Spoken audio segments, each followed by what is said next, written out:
My name is Steve Price. I'm a botanist for the Nolichucky Outdoor Learning Institute. And today we're going to talk about the sunflower family. How do you know if you have a sunflower and what makes a sunflower a sunflower? But before we do that, we have to talk about a simple flower. And by a simple flower, I mean a flower design that is common for all flowers. All flowers can be reduced to actually this basic design, which consists of the parts are sepals, petals, male parts, and female parts. So you think of them as concentric circles. You have sepals, petals, male parts, and female parts in the center. And so that is the basic flower. And so a flower as complicated as this, in fact, can be reduced to this concept. So we're going to talk about how do you do that? How do you go from a simple flower to something as complex as a sunflower? Well, in order to do that, imagine the following. So here we have a Perscaria, a jump seed, and we have a long central stem. Attached to it are these tiny flowers. Now, what these flowers look like is really not important, but each one of these flowers looks like this. I promise you it is going to have sepals, petals, male parts, and female parts. Now imagine that you have a long flower head like this and you collapse it down. Just telescope it down, flatten it out, and what you end up with, you end up with a small disc with a bunch of little flowers coming out of the disc. In fact, what you would have is a sunflower-like head. So here we have a sunflower head, and it turns out each one of these ray flowers, they call these flowers around the periphery ray flowers, is an individual flower. And here's a better example of that. Here's the telescoped head with a flower and a ray flower. And the flowers on the margins are called ray flowers, and the flowers in the center are called disc flowers. So in here you can see you have 5 petals, and you have male parts and female parts.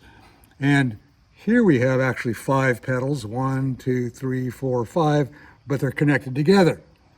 And so here again, this is an example of how you can go from once you understand a simple flower with sepals, petals, male parts, and female parts, you can understand how a complex flower, like a sunflower, is made, is put together. So we can have some changes to these. For example, some sunflowers only have the central disc flowers. They don't have the ray flowers. And an example of that is a thistle. Believe it or not, those are all disc flowers. There's no ray flower. And some flowers only have ray flowers. Here's an example of this is chicory. And if you look down the inside, there are no disc flowers. It only has ray flowers. And so we have, in the sunflower family, only disc flowers, like in this thistle. We have only ray flowers, like in this chicory. And then we have the classic sunflower look that has both ray flowers and disc flowers. And so all these flowers, so this is a flower right there. This is the petal of a flower. That's the petal of one flower.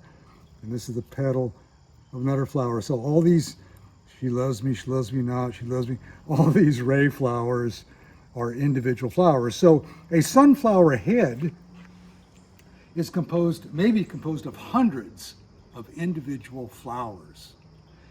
And actually, botanists call these not flowers, but florets.